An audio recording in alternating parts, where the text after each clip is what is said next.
Et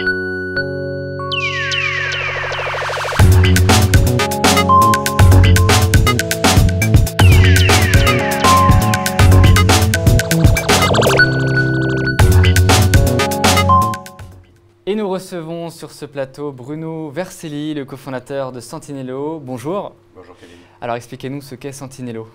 Alors Sentinello, c'est une solution qui permet aux utilisateurs tout simplement de trouver le produit dont ils ont besoin, non pas sur Internet, mais dans un magasin près de chez eux. Donc, notre métier, c'est d'aller dématérialiser l'inventaire des magasins, surtout des grandes chaînes, et de générer donc du trafic dans les boutiques pour ces gens-là, pour ces commerçants qui ont des points de vente physiques. En fait, c'est un catalogue papier, mais version application iPhone, c'est ça? Application smartphone, tout simplement. Alors, c'est mieux que ça. Ouais. C'est mieux que ça parce que dans un catalogue papier, d'abord, vous allez l'envoyer à des gens qui ne sont pas forcément intéressés. Ici, c'est une application smartphone, donc les gens viennent pour chercher un produit.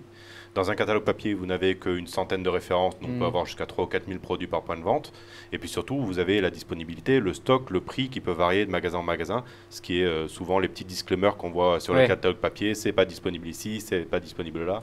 Donc nous, on fait tout ce travail en amont avec les annonceurs, nos grands annonceurs comme Leclerc, Castorama, voilà, ce genre d'enseigne. Et donc comment ça marche très concrètement en fait? On tape sur son iPhone ou son smartphone, pardon, est-ce que j'ai arrêté de faire de la pub pour Apple, le nom d'un produit qu'on cherche et l'application nous donne exactement les références et les endroits où il se situe? Alors oui, par défaut, vous êtes géolocalisé là où vous êtes, mais vous pouvez délocaliser la recherche.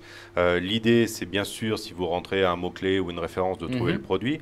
On reclasse aussi l'ensemble des produits dans notre propre nomenclature, ce qui permet à l'utilisateur de trouver très facilement, selon ce qu'il recherche, dans la catégorie TV IFI, dans la catégorie alimentation, l'ensemble des produits qui sont réagrégés par catégorie. D'accord. Le business model, comment ça fonctionne? C'est de l'affiliation? L'application est payante? Enfin, comment est-ce que vous fonctionnez? Alors non, les applications sont gratuites. Alors il y a Sentinello bien sûr, qui est notre application. Notre flux de produits géolocalisé, il est également présent sur d'autres applications, parce qu'on est sur les GPS d'Orange, d'SFR. Là on va sortir l'application du Parisien. Donc le principe, c'est d'avoir une audience importante. Aujourd'hui, il y a plus de 3 millions d'applications installées qui comportent notre flux de produits. Et notre business model, c'est du marketing à la performance. C'est-à-dire que ce que nous facturons aux annonceurs, c'est de la génération de trafic en magasin, c'est-à-dire des gens qui cherchent un produit, ils savent ce qu'ils veulent, ils sont à côté, ils en ont vu plusieurs, et il y en a un qui les séduit suffisamment pour demander à savoir quelle est l'enseigne et être guidé jusqu'à cette enseigne. Donc c'est vraiment du marketing à la performance pur et dur. Messieurs, une question, un avis et une remarque sur la start-up de Bruno? François. Peut-être comment vous voyez la convergence ou la concurrence entre une offre comme ça, si j'ai bien compris, qui est orientée catalogue magasin, et puis le catalogue en ligne de ces enseignes? Alors, nous, lorsqu'on a créé Sentinello, on est parti d'un constat assez simple, c'est 85% des gens qui recherchent de l'information sur Internet pour un produit finissent par l'acheter en magasin. Or, souvent, l'information qu'ils vont avoir sur Internet, c'est de l'information e-commerce. Ça veut dire qu'il y a des exclus web, il y a pas, les prix peuvent varier en magasin, c'est pas la même chose. Sur Internet, il y a un prix unique. Dans les magasins, ça va varier par région, par type de magasin, etc.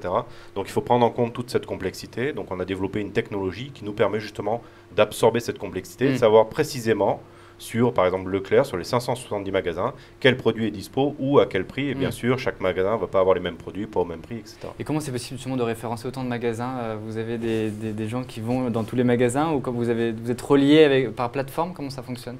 Alors nous, on travaille directement avec le siège des enseignes. Alors on a des grands clients, des grandes enseignes, on a des plus petites aussi, ou même des magasins indépendants. L'idée, c'est vraiment d'aller regarder ce qui se passe dans ces enseignes, qui distribuent quoi, ou quels sont les droits et les devoirs de chaque magasin, et ensuite d'aller faire cette mécanique qui permet d'aller chercher toutes les informations et de les redistribuer.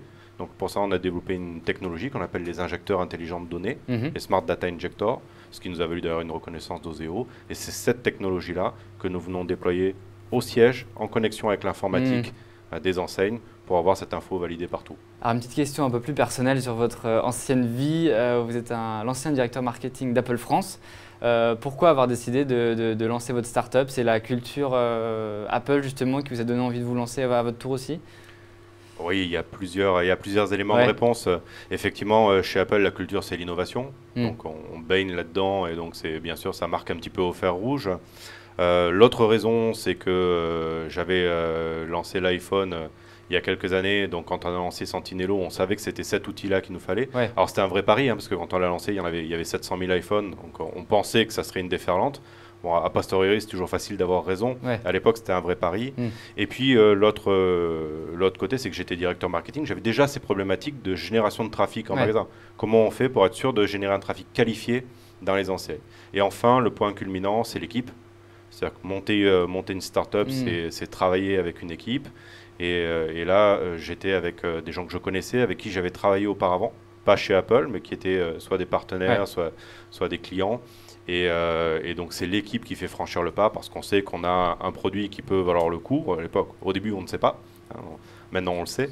Et puis surtout, on a une équipe sur laquelle on peut compter avec des profils seniors complémentaires et surtout une belle unité. Et c'est ce qui fait la force de la startup. Une dernière question pour finir cette émission. Le nom de cette rubrique, c'est Money Time, justement. En quoi est-ce qu'on peut vous aider? Qu'est-ce qu'on peut faire pour vous? De quoi est-ce que vous avez besoin? Bruno, les startups, elles ont souvent besoin d'argent. Ouais. On en parlait tout à l'heure. Nous, on est en train de faire une deuxième levée de fonds, principalement avec des business angels. Donc, toutes les volontés sont bienvenues. On est en cours de closing. Il y a encore un petit peu de place, mais on est en cours de closing sur la fin d'année. D'accord. Donc, avis aux bonnes volontés. Très bien. Merci beaucoup, Bruno, d'avoir présenté Sentinello. Alors, avec un seul L, attention. Hein. Avec un seul L, exactement. Merci à vous également, messieurs, d'avoir participé à cette émission. Merci. Startup revient tous les mercredis, le mercredi prochain, en fait, puisque c'est tous les mercredis, en direct. Elle sera rediffusée cet après-midi sur Décideur TV, sur Madines, sur le site de la PCE et sur La Tribune. Je vous dis à la semaine prochaine. On parlera de franchise avec les fondateurs de Sushi Shop et de Cash Express. À mercredi prochain.